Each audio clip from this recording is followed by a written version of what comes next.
오늘 내려주신 하나님의 말씀은 여호수아서 5장 13절에서 15절까지의 말씀입니다. 오늘 말씀의 제목은 신을 벗으라 합니다. 오늘 이 주신 귀한 은혜의 말씀을 통해 우리가 또 한 주를 사는 데 있어서 귀한 영의 양식으로 삼으시고 하나님의 말씀을 청종해서 그 말씀대로 반응하며 살아가는 귀한 하나님의 믿음의 백성들 다 되시기를 축원하면서 오늘 말씀을 시작하도록 하겠습니다. 우리는 지난 시간에 여호수아서 4장의 말씀을 통해 알게 하라는 주제의 말씀을 들었습니다. 과연 하나님은 이 말씀을 통해 우리에게 무엇을 알게 하셨을까요? 이스라엘 백성들은 430년 동안 애굽에서 종살이를 하죠. 하나님께서는 이들의 아픈 소리를 듣고 우고를 하신다고 말씀을 하셨습니다. 그리고 모세를 시켜 이 백성들을 출애굽을 시키시죠. 그리고 이 백성들은 하나님의 역사로 출애굽을 해서 약속의 땅 가나안 땅에 들어가는 여정을 시작합니다. 이 이스라엘 백성들을 하나님은 하나님의 산인 시내산으로 이끌어 가시죠. 그 약속은 모세에게 했습니다. 나의 백성들을 인도하여 이 시내산 앞에 도착한 것을 보면 이 모든 역사가 하나님이 하신 역사임을 모세에게 기억해 하셨죠. 모세에게 약속하신 그 말씀대로 하나님은 나의 백성을 시내산에 인도하셨던 겁니다. 그리고 하나님은 이 백성들이 사는데 지침이 되는 길잡이가 되는 하나님의 말씀을 주시죠. 그리고 이 백성들은 약속의 땅을 향해서 나아가기 시작하죠. 이 백성들을 하나님께서는 가데스 바네아까지 인도하십니다. 이 가데스 바네아는 시내산에서 불과 10하루길이라고 신명기서의 기자는 증언하죠. 그런데 이 백성들은 11일밖에 걸리지 않는 그 여정을 40년에 걸쳐서 반복합니다. 이유가 뭐였을까요? 그 이유는 성경의 기록대로 청종하지 않아서 그랬습니다. 하나님의 말씀을 주시고 하나님 말씀 따라 사는 이 백성들의 삶을 원하셨는데 이 백성들은 아직도 애굽에 마음이 있었던 겁니다. 불평불만이 나올 때마다 애굽이 좋았다라고 그렇게 고백을 했으니까요. 이게 우리들의 모습은 아닐까요? 하나님을 신앙한다 하고 하나님의 백성으로의 삶을 살면서 우리는 얼마나 세상을 내려놓고 계시나요? 그 세상에 대한 우리의 욕심이나 미련이 혹시 남아있는 건 아닌가요? 이스라엘 백성들은 여정 중에 늘 마음은 애굽에 가 있었습니다. 그리고 하나님 말씀에 청종하지 않았죠. 그리고 결과는 1세대가 광야에 묻히는 결과로 나타납니다. 하지만 하나님은 약속대로 2세대를 통해 그 약속의 땅 가나안 땅에 들이시길 원하셔서 40년 만에 요단 동편에 있는 모압 평지에 이들을 인도하십니다. 그리고 모세는 이 모압 땅에 있는 느보산에 올라서 약속의 땅을 바라보죠. 하지만 모세도 하나님은 약속의 땅에 발을 딛게 하지 않으십니다. 그리고 여호수아를 통해서 민족의 지도자로 세우시죠. 이 백성들은 여호수아의 인도로 요단강을 건넙니다. 그 요단강의 의미가 뭐죠? 이 요단강은 세상과 약속의 땅의 경계 지점이었습니다. 이 강을 이 백성들은 어떻게 건넜나요? 하나님의 임재의 상징인 언약궤를 제사장들이 어깨에 메고 발을 요단강에 딛는 순간 놀라운 일이 벌어집니다. 홍해가 갈라지듯이 이 요단강도 마른 땅으로 드러나기 시작합니다. 이스라엘 백성들은 남녀노소 할 것 없이 그 요단강을 걸어서 건너죠. 놀라운 일입니다. 그리고 하나님은 이 백성들에게 하나님을 기억시키고 하나님의 역사를 기억시키기 위해 12돌을 시딤에서 들고 오게 합니다. 시딤이 어떤 땅인가요? 시딤은 세상의 마지막 유숙지입니다. 그리고 수치가 남아있는 땅이었죠. 그 모압 여인들과 음행을 하고 바알보를 섬겼던 이스라엘 백성들이 그 시딤의 수치를 돌에 담아 하나님의 임재의 상징인 언약궤 앞에 내려놓습니다. 그리고 그 돌들은 요단강에 덮이죠. 그리고 요단강에서 새 돌을 하나씩 12지파에서 한 사람씩 그들의 어깨에 메어져서 길갈로 향하게 됩니다. 길갈이 어떤 땅인가요? 약속의 첫 유숙지입니다. 이스라엘 백성들이 들어가서 차지할 가나안 땅에 교두보와 같은 역할을 하는 땅이 바로 길갈입니다. 그리고 그 길갈에 12돌을 놓게 된 거죠. 그 의미는 이렇습니다. 오고는 이스라엘의 후손들이 그 돌의 의미를 아마 선진들에게 물어봤겠죠. 그때 이 돌의 의미를 분명히 알게 하랍니다. 자, 이 돌의 의미가 뭐였죠? 우리가 믿는 하나님이 어떤 분이시고 또한 그분이 하신 역사가 무엇인지를 기억해 하셨던 겁니다. 그게 바로 길갈의 12돌의 의미입니다. 오늘은 지난 시간에 이어서 여호수아 5장을 보려고 합니다. 사실 지난주에 길갈의 의미를 정확하게 다 보지 못했습니다. 과연 이스라엘 백성들이 전쟁터에 나가 전쟁을 행하다 지치고 힘든 몸을 이끌고 다시금 돌아와서 회복이 되어지는 땅 길갈, 그 길갈의 의미가 어떤 의미인지를 오늘 더 찾아보고 여리고성 앞에서 맞닥뜨렸던 그 여호와의 군대 장관이 과연 누군지, 우리는 그 군대 장관을 어떻게 나의 주인으로 맞아야 되는지 그 부분을 살펴보고 우리가 세상에 나가 싸우는 그 전쟁에서 귀한 승리의 삶을 살 수 있는 하나의 단초가 오늘 말씀을 통해 이루어지길 바라는 마음 간절합니다. 자, 오늘 여호수아서 5장인데요. 이스라엘 백성들이 요단강을 건너왔다는 소식을 가나안 족속들은 듣습니다. 그런데 그 가나안 족속들의 반응이 여호수아서 5장 1절에 나오죠. 요단 서편의 아모리 사람의 모든 왕과 해변의 가나안 사람의 모든 왕이 여호와께서 요단물을 이스라엘 자손들 앞에서 말리시고 우리를 건네셨음을 듣고 마음이 녹았고 정신을 잃었답니다. 가나안 족속의 반응입니다. 하나님이 인도하신 이 이스라엘 백성들이 요단강을 마른 땅으로 건넜답니다. 그리고 마주친 성이 가나안 땅에서 가장 강력한 성인 여리고 성입니다. 사실 전쟁을 할 때 이스라엘 백성들은 아직 전쟁의 경험이 미미합니다. 이처럼 오합지졸인 이스라엘 백성들이 왜 가나안 땅에서 가장 강한 성 여리고 성 앞에 데려다 놓으셨을까요? 전략대로라면, 세상의 이치대로라면 가데스 바냐에서 부엘세바를 거쳐 가나안 땅에 들어오는 게 맞습니다. 하지만 하나님은 이 백성을 크게 우회를 시키셔서 요단강을 건너게 하셨던 겁니다.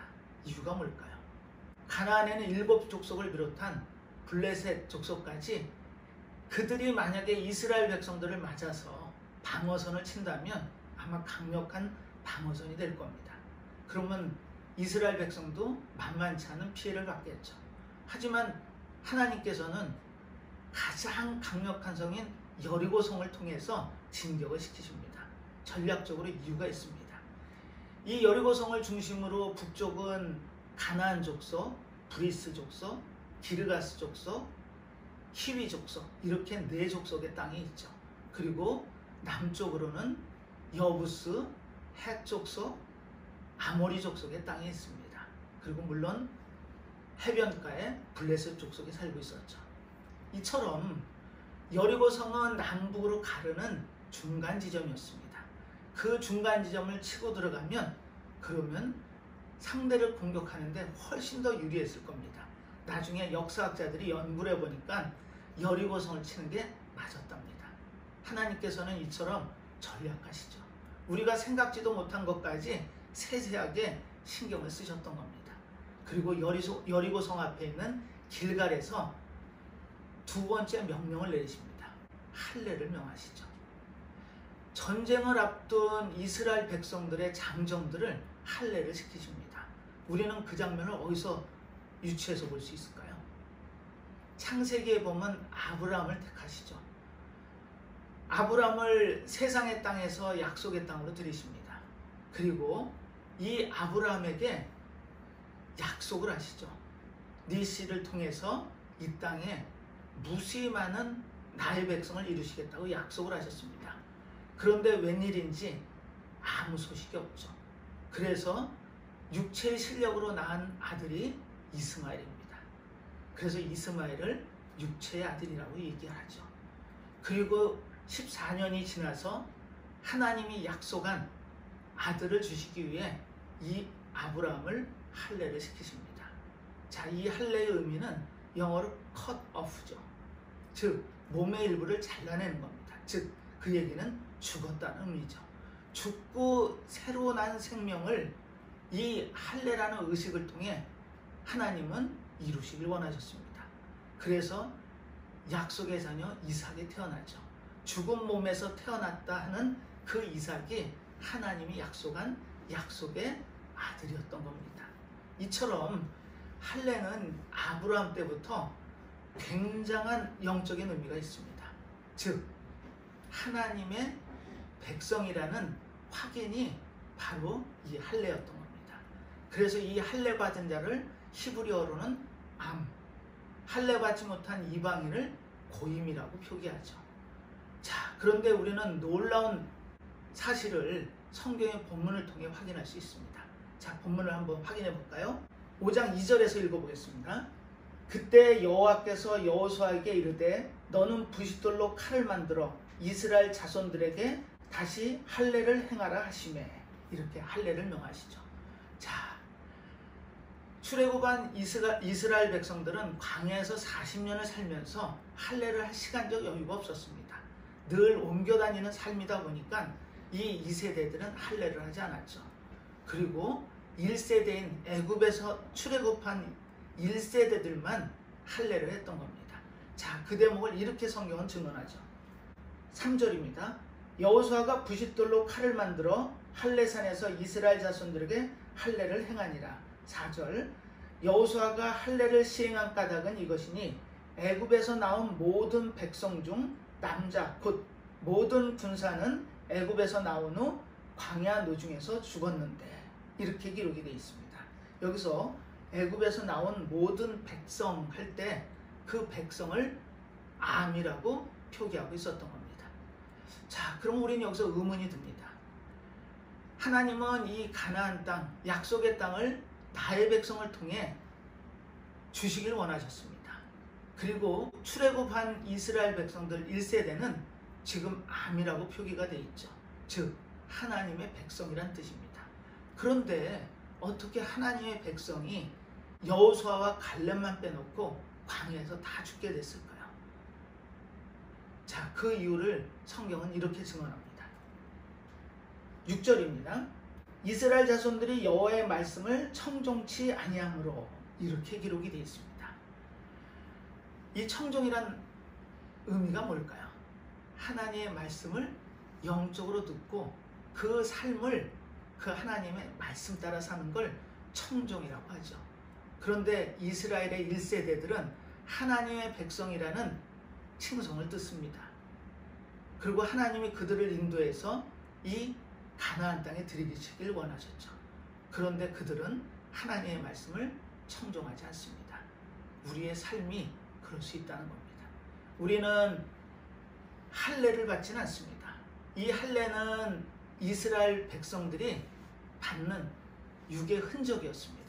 우리는 그 할례 대신 세례를 받죠. 예수님께서 세례를 통해 이 땅의 공생의 사역을 시작하신 것처럼 우리는 세례를 통해 옛사람이 죽고 하나님의 백성으로 다시 산다라는 의미의 세례를 받습니다. 하지만 세례 받은 자가 다 하나님의 백성은 아닐 수도 있다는 겁니다. 안타까운 이야기입니다. 자, 이스라엘 백성들 볼까요? 이스라엘 백성들은 하나님의 인도로 약속의 땅에 들어오기 직전에 1세대들이었습니다. 그런데 하나님의 백성인 이들이 어떻게 호칭이 바뀌는지 성경을 통해 보면 확인할 수 있습니다. 6절 중간 부분에 보면은 애굽에서 나온 족속 복 군사들이 다 멸절하기까지 40년 동안을 광야에 행하였더니, 자, 하나님의 백성인 암인 그들이 웬일인지 광야길에서 애굽에서 나온 족속으로 호칭이 바뀝니다. 여기서 족속은 암이 아니고 고임이라는 뜻을 씁니다. 즉 할례받지 않은 자, 이방인, 세상 사람을 뜻하는 고임이라는 단어를 쓰고 이들은 광야에서 1세대의 삶을 마무리했던 겁니다. 어떤 의미가 있을까요? 하나님의 백성인 그들이 왜 인생을 하나님의 백성이 아닌 족속으로 세상을 마치게 됐을까요? 그 이유를 하나님의 말씀에 기준해 둡니다. 우리는 신명기 6장 4절에 보면 하나님께서 내려주신 하나님의 말씀, 즉 이렇게 시작하죠. 이스라엘은 들으라. 하나님의 말씀을 쉐마라고 합니다. 그 쉐마를 통해서 하나님은 이스라엘 백성들에게 하나님의 말씀을 전하시죠. 그런데 웬일인지 이들은 그 하나님의 말씀을 청종하지 않습니다. 즉 그 말씀에 반응해서 그 말씀 따라 살질 않았다는 이야기입니다. 그리고 이들은 광야에 묻힐 수밖에 없었죠. 약속의 땅 가나안 땅에 들어가는데 10하루길이면 들어갈 수 있는 그 길을 40년 동안을 돌리십니다. 그리고 1세대들이 광야에서 다 죽는 결과로 마무리될 수밖에 없었던 겁니다. 그리고 하나님은 2세대들에게 약속의 땅 가나안 땅의 교두보인 길갈에서 이들을 모두 할례하라는 명을 내리시죠. 자, 우리는 여기서 중요한 걸 깨달으셔야 됩니다. 할례는 육적으로 표시한 표징이 절대 아니라는 겁니다. 로마서의 사도 바울은 이 부분을 정확하게 이렇게 기록하죠. 로마서 2장 28절, 대저 표면적 유대인이 유대인이 아니요 표면적 육신의 할례가 아니라. 29절, 오직 이면적 유대인이 유대인이며 할례는 마음에 할지니. 아멘. 이 1세대들은 표면적 유대인으로 살았던 겁니다. 그리고 육체의 한 할례만 갖고 있었죠. 하지만 하나님은 이들이 하나님의 말씀에 청종하는 이면적 유대인, 즉 마음의 할례를 받는 자들로 쓰기를 원하셨던 겁니다. 그런데 이 이스라엘 백성들은 그러지 못했죠. 오늘 말씀의 본문의 주제에서 우리는 그 부분을 확인할 수 있습니다. 자, 그리고 이 할례를 명하시고 또 하나 중요한 명령을 하시죠. 유월절을 지내랍니다. 자, 확인해 볼까요? 10절입니다. 이스라엘 자손들이 길갈에 진쳤고 그달 14일 저녁에는 여리고 땅에서 유월절을 지켰고. 자, 이 유월절의 의미가 뭐죠? 유월절은 패스오버입니다. 즉 사망의 그림자가 어린 양의 핏값으로 지나가는 역사가 일어났던 겁니다. 그 어린 양의 피를 설주와 임방에 바르죠. 그리고 사망의 그림자가 그 설주와 임방에 어린 양의 피가 묻은 그 집은 지나갔던 겁니다. 그게 유월절의 의미였죠. 애굽에 내려졌던 마지막 재앙입니다.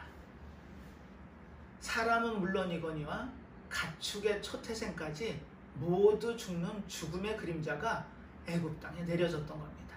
하지만 하나님은 이 이스라엘 백성들을 살리기 위해 어린 양을 준비시키시죠. 사실 그 양은 아비벌 10일에 준비합니다. 그 아비벌 10일이 무슨 날이었죠? 바로 요단강이 마르고 이스라엘 백성들이 요단강을 건넌 날이 바로 아비벌 10일이었습니다. 그리고 이 어린 양의 핏값으로 이 이스라엘 백성들은 죽음의 그림자를 넘어가게 됐던 겁니다. 그래서 이스라엘 백성들은 1년의 절기 중에 이 유월절을 가장 큰 절기로 섬겼던 겁니다. 지금 40번째 절기입니다. 40번째 유월절을 약속의 땅 가나안 땅 길갈에서 지금 보내고 있었던 거죠. 자, 유월절의 의미가 뭐라고요? 유월절은 어린 양의 죽음, 그 핏값으로 죽음의 그림자가 지나가는 역사적인 사건이었던 겁니다. 지금 이스라엘 백성들이 아비벌 10일 날 요단강을 건너고 또 이 아비벌 14일 날 유월절을 길갈에서 맞는 건 굉장히 큰 영적인 의미가 있습니다. 하나님은 날짜를 다 계산하고 계셨다는 거죠. 전쟁에 앞서서 장비를 점검하고 전략을 짜고 이 여리고성이라는 거대한 성을 공격해야 되는 시점에 하나님은 웬일인지 무기를 손질하라는 명을 내리신 게 아니고 또 전략을 꼼꼼하게 짜라는 명령을 내리셨던 게 아닙니다. 할례를 하고 유월절을 지키랍니다. 거기에 무슨 의미가 있을까요? 이스라엘 백성들은 택한 나의 백성이고 또 그 앞에 사망의 그림자까지도 독생자 예수를 이 땅에 보내셔서 그분의 핏값으로 그 사망의 그림자를 지우신 그분이 하시겠답니다. 사실 이 여호수아서 전체의 주제는 하나님이 하신답니다. 자, 하나님이 어떻게 하시나 또 볼까요? 그 다음 절을 통해서 확인합니다. 11절입니다. 유월절 이튿날에 그 땅 소산을 먹되 그날에 무교병과 볶음곡식을 먹었더니, 자, 이튿날이면 아비벌 15일이죠. 15일부터 일주일간은 무교절입니다. 무교병을 먹는 절기죠. 자, 이렇게 무교병을 먹고 놀라운 사건이 또 하나 이어서 벌어집니다. 16일에 있었던 일이죠. 40년 동안 광야를 헤맬 때 이스라엘 백성들은 무엇을 먹고 살았나요? 하늘에서 하나님이 내려주신 만나를 먹죠. 그 만나의 의미는 이것이 무엇일까라는 의문의 이야기가 만나의 뜻입니다. 하나님께서는 이 백성들을 먹이시기 위해 매일 만나를 내리셨던 겁니다. 그런데 이제 그 만나가 끊어졌답니다. 자, 한번 본문을 통해 확인해 볼까요? 12절입니다. 그 땅 소산을 먹은 다음 날에 만나가 그쳤으니 이스라엘 사람들이 다시는 만나를 얻지 못하였고 그 해에 가나안 땅의 열매를 먹었더라. 자, 놀라운 일입니다. 약속의 땅 가나안 땅에 교두보로 삼았던 길갈의 의미가 이제 서서히 그 의미를 드러내게 됩니다. 어떤 의미였죠? 길갈에 있는 12돌을 통해서 이 가나안 땅에 드린 하나님이 어떤 분이고 그 하나님이 하신 역사를 기억시키셨습니다. 그 후대들에게 요단강을 갈라서 그 마른 땅으로 너희 선조들을 이 약속의 땅으로 들이셨다라는 하나님의 그 역사를 길갈의 12돌을 통해서 기억시키죠. 그리고 이 길갈에서 할례를 통해, 이 할례는 로마서에 기록되어 있는 사도 바울의 증언처럼 마음에 하는 할례여야 됩니다. 그냥 형식적인, 의식적인, 외형적인 할례가 아니고 하나님의 말씀을 청종하겠습니다라는 그와 같은 약속을 행하는 의식이 할례 의식이었던 겁니다. 지금 광야에서 난 2세대들은 할례를 하지 않았죠. 그리고 이 2세대를 통해서 약속의 땅 가나안 땅을 점령하는 전쟁을 하시기 전에 이들에게 할례를 시키셨던 겁니다. 그 의미는 이 전쟁은 너희들이 하는 게 아니고 내가 한다는 선언이십니다. 자, 우리 그 선언은 본문을 통해서 확인할 거고요. 이스라엘 백성들 2세대들은 바로 할례를 통해 완전한 명실상부한 하나님의 백성으로 섰던 겁니다. 우리 사도 바울이 사역할 때 믿음의 아들이라는 디모데가 기억나실 겁니다. 그 디모데가 아버지는 헬라인이었죠. 헬라인들은 할례를 하지 않습니다. 그래서 물론 디모데도 할례를 하지 않았죠. 하지만 이 디모데와 함께 선교 사역을 하는 데 있어서 혹시 이 표면적 유대인들이 할례도 안 한 자라는 손가락질을 혹시 디모데가 당할까 해서 사도 바울은 단호히 디모데를 할례를 시키죠. 이 의미는 약속의 자녀, 이방인이고 유대인이고의 의미가 아니고 마음의 할례를 받고 온전한 하나님의 백성으로 설 수 있느냐 없느냐의 기준점이 할례였던 겁니다. 그리고 우리는 세례로 그 의식을 행하죠. 우리는 교회에 나와서 신앙을 갖고 또 그 신앙을 통해 세례를 받죠. 하지만 그 세례의 의미가 형식적인 세례의 의미가 아니고 하나님의 백성으로 온전하게 삶을 영위하겠습니다라는 순종의 약속이, 청종의 약속이 바로 세례임을 마음속에 새기시기 바랍니다.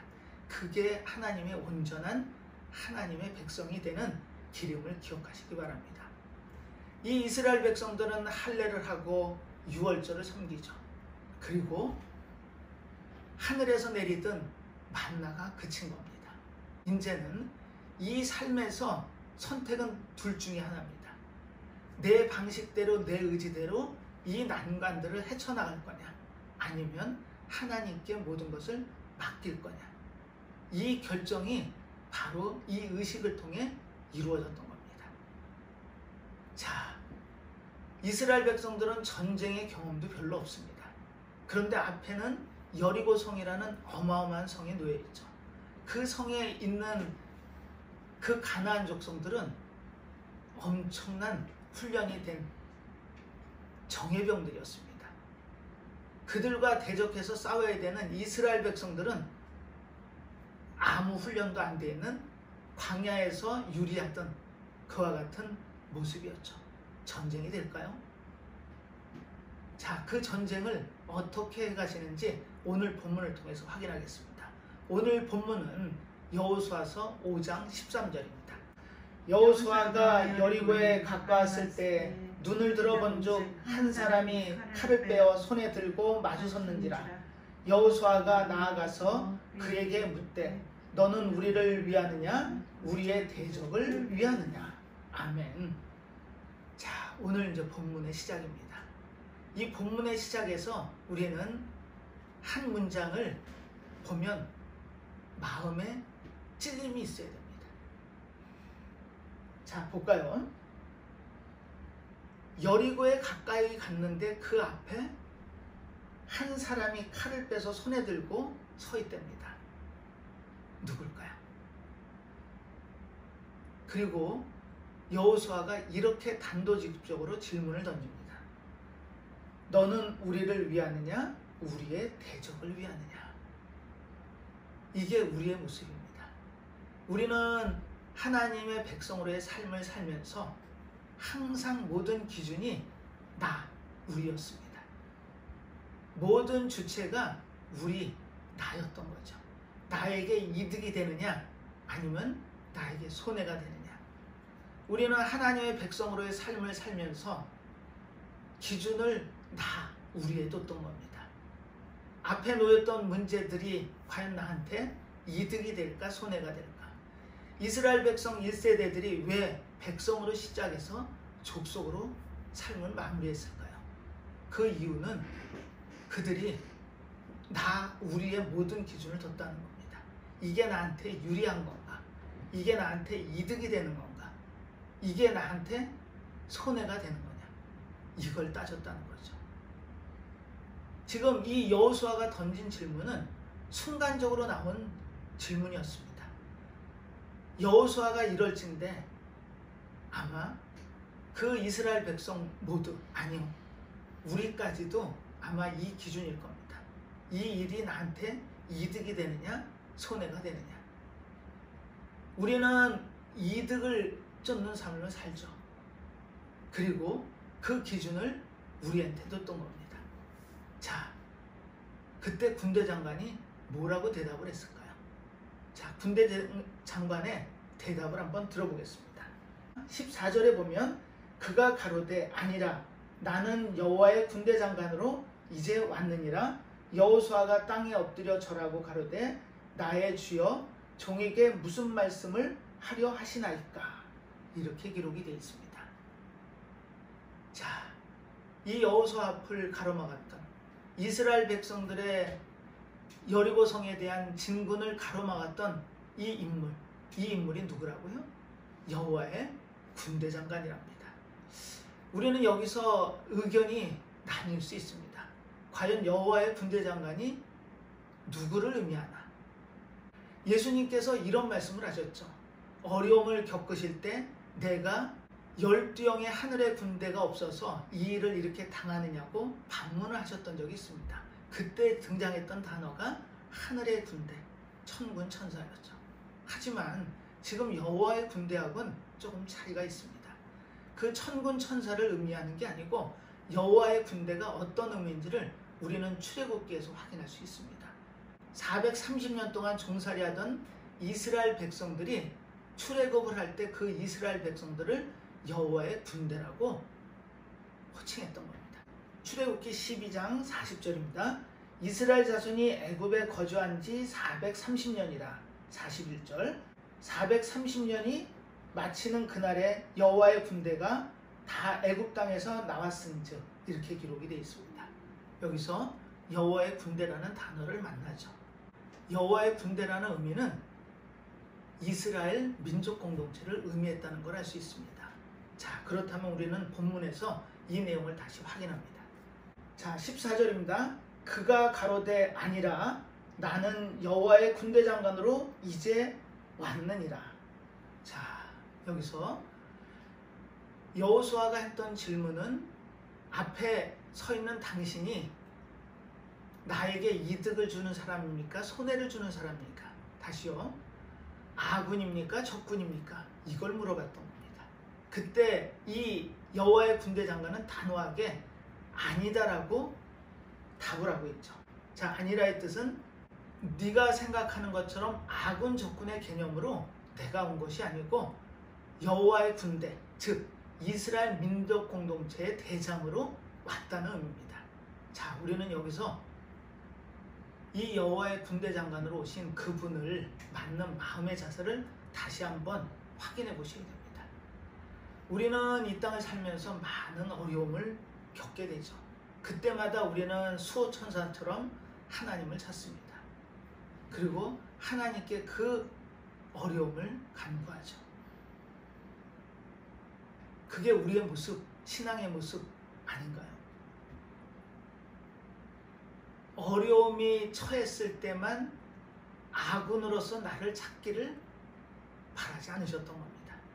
그분이 이 여리고성을 공격하기 위해서 앞으로 나아가는 이스라엘 민족 공동체 앞에 서서 이제부터 이 싸움은 내가 한다라는 선언이셨던 겁니다.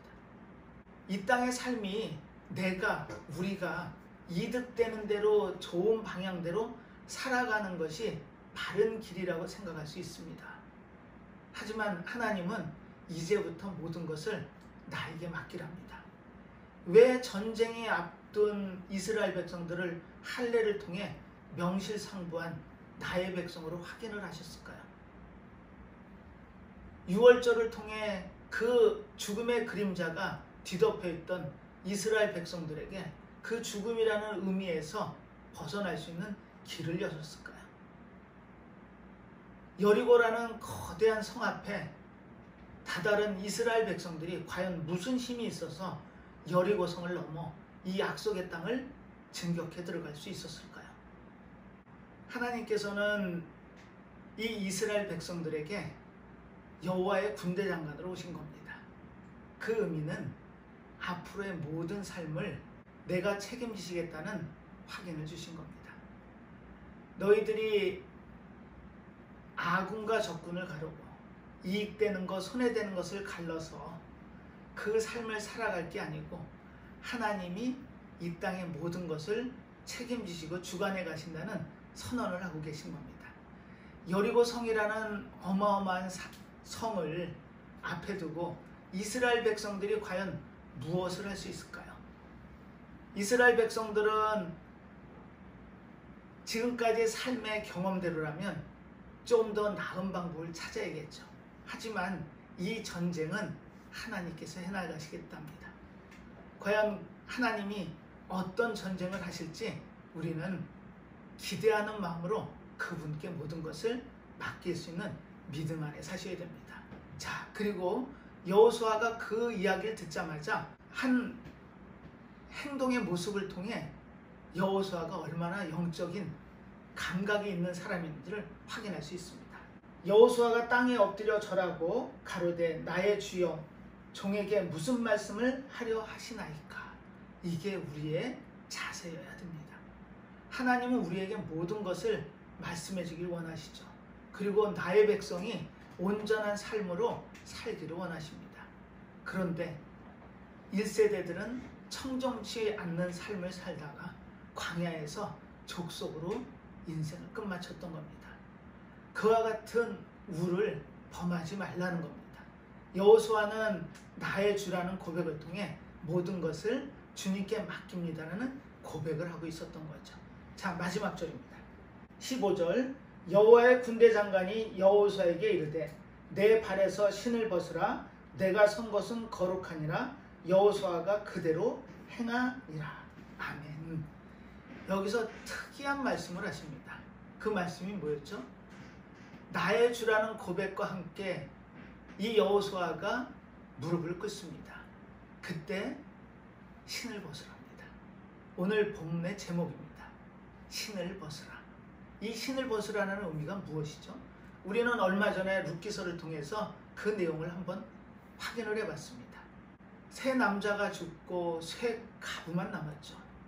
나오미는 그 두 며느리를 데리고 가다가 이들의 인생이 이렇게 끝나는 게 원치 않아서 자신의 고향으로 돌아가라고 세기를 열어줍니다. 큰 며느리인 오르발은 그 시어머니의 말씀 따라 자신의 고향으로 돌아가죠. 하지만 룻은 그렇지 않았습니다. 어머님이 섬기는 하나님이 나의 하나님이고 어머님의 백성이 나의 백성임을 고백하고 베들레헴으로 나오미와 함께 돌아오죠. 그리고 이삭을 주우면서 삶을 영위합니다. 그때 이 고엘 제도에 의해서 기업 물을 자가 선정이 되죠. 그 기업 물을 자는 기꺼이 그 기업 물을 자의 책무를 다하겠다고 승낙을 합니다. 하지만 계대 혼인법에 의해서 대를 이어줘야 된다는 이야기에 자신의 신발을 벗죠. 권리이자 의무를 포기한다는 의사표시였습니다. 자, 이 신을 벗는다는 것이 어떤 의미라고요? 포기한다라는 의미입니다. 자신의 권리 의무를 포기하겠습니다라는 의사표현이 신을 벗는 거였습니다. 그런데 이 여호와의 군대 장관이 신을 벗으랍니다. 하나님의 백성이자 이스라엘 공동체가 여호와의 군대 장관 앞에서 신을 벗었다는 건 앞으로의 모든 삶을 맡기겠습니다라는 고백이었습니다. 그 의미는 내 삶의 주인이신 당신께 모든 것을 맡기고 내 의지 방법이 아닌 주님의 뜻대로 행하는 삶을 살겠습니다라는 고백을 했던 겁니다. 그리고 결과는 어떻게 나오죠? 가나안 정복 전쟁을 통해서 이스라엘 백성들이 이 가나안 7족속 31왕을 멸하게 된 결과를 맞죠. 사실 그 내용은 하나님께서 여호수아서 1장에 미리 언지를 해놓으십니다. 여호수아서 1장 3절에 보면 내가 모세에게 말한 바와 같이 무릇 너희 발바닥으로 밟는 것을 내가 다 너희에게 주었노니. 자, 이 의미는 미래 완료 시제를 썼습니다. 앞으로 있을 일이지만 이미 이 땅을 너희에게 주셨답니다. 우리는 그 준 땅을 청정과 순종으로 따라 들어가서 하나님이 이끄신 대로 그 땅을 차지하기만 하면 되는 거였습니다. 그렇게 쉬운 전쟁이 또 있을까요? 하나님은 그것을 다 계획을 하시고 이들에게 약속의 땅을 약속하셨던 겁니다. 이 땅은 이미 너희에게 준 거니까 너희들은 나의 말에 순종해서 들어가서 그 전쟁을 승리로 맞으라는 겁니다. 우리는 삶이 전쟁 같다고 하죠. 우리의 삶이 녹록치 않은 삶임은 누구나 아는 사실입니다. 하지만 그 전쟁에서 그 삶에서 우리는 어떤 결과를 맞기를 원하시나요? 하나님께서 약속하신 그 미래 완료 시제로 약속하셨던 이미 주었노니에 우리의 삶을 맡기시겠습니까? 아니면 그 삶을 방법을 찾아 내가 이득이 되는, 내가 우리 편이 되는 쪽을 찾아서 헤매다가 1세대와 같이 족속으로 이 땅의 삶을 마무리할까요? 그 선택은 우리에게 분명히 있습니다. 오늘 이 여호수아서를 통해서 하신 하나님의 말씀은 신을 벗으랍니다. 자, 신을 벗을 준비는 되시나요? 그 신을 벗는 순간 우리는 나라는 생각이나 의지는 접으시고 오직 모든 것을 하나님께 맡겨드립니다라는 권리의 포기를 의미하는 삶을 사는 겁니다. 그게 신앙의 삶입니다. 우리는 모태신앙이건 아니면 누군가의 전도를 통해 예배당에 나와서 주님을 믿습니다라는 고백을 하던 그 과정이야 사람마다 다를 수 있습니다. 하지만 이 이스라엘 백성들이 했던 할례처럼 우리는 세례를 통해 하나님의 백성입니다라는 고백을 하는 겁니다. 그리고 그 삶은 족속으로 끝낼지 아니면 영원한 하나님의 백성으로의 삶으로 끝낼지의 결정은 우리의 몫입니다. 사랑하는 믿음의 성도 여러분, 이 길갈이 우리한테 있어야 됩니다. 이 길갈은 우리의 첫 신앙의 출발지였던 겁니다. 우리가 뜨거운 마음으로 교회에 나와 하나님께 감사함으로 그 주신 은혜가 너무 크고 감사해서 고백을 하고 또 세례를 통해 하나님의 백성의 삶을 살던 모태신앙으로 하나님의 백성으로 삶을 시작하건 그건 중요하지 않습니다. 가장 중요한 건 마음의 할례라고 사도 바울이 이야기한 것처럼 우리는 마음의 할례를 통해 하나님께 한 걸음 나아가는 삶을 살고 또 나의 삶을 내 의지나 방법으로 사는 것이 아니고 마음의 할례를 받는 순간 나의 모든 삶을 하나님께 맡겨둔다는 고백 속에 이 길갈의 의미를 통해 하나님이 살아계시고 하나님이 하신 그 많은 놀라운 역사들을 마음속에 새기며 우리가 삶의 여정, 삶의 전쟁 중에 지치고 힘들 때마다 주님의 품 안으로 돌아와 신앙적인 회복이 이루어져 매일매일 삶에서 힘을 내고 또 앞에 놓인 모든 문제들에서 승리의 삶을 사는 귀한 하나님의 자녀의 백성들 다 되시기를 예수님의 이름으로 축복하겠습니다. 기도하겠습니다. 하나님 아버지, 오늘도 귀한 하나님의 말씀을 통해 길갈의 의미를 우리에게 알려주셨습니다. 이 땅의 믿음의 삶을 살면서 그 시작점이 어디인지를 기억하시고 매 순간 삶 가운데 살다 지치고 힘들 때마다 주님 품 안으로 돌아와 믿음이 회복되어지는 귀한 역사가 우리들의 심령에 임하길 원합니다. 이 땅의 삶이 아무리 버겁고 힘든 과정 중의 삶일지라도 주님께 나의 모든 것을 맡기고 주님의 인도함 따라 살기를 바라고 원하며 모든 삶을 책임지실 줄 믿고 감사드리며 모든 말씀 예수님의 이름으로 기도드리옵나이다. 아멘.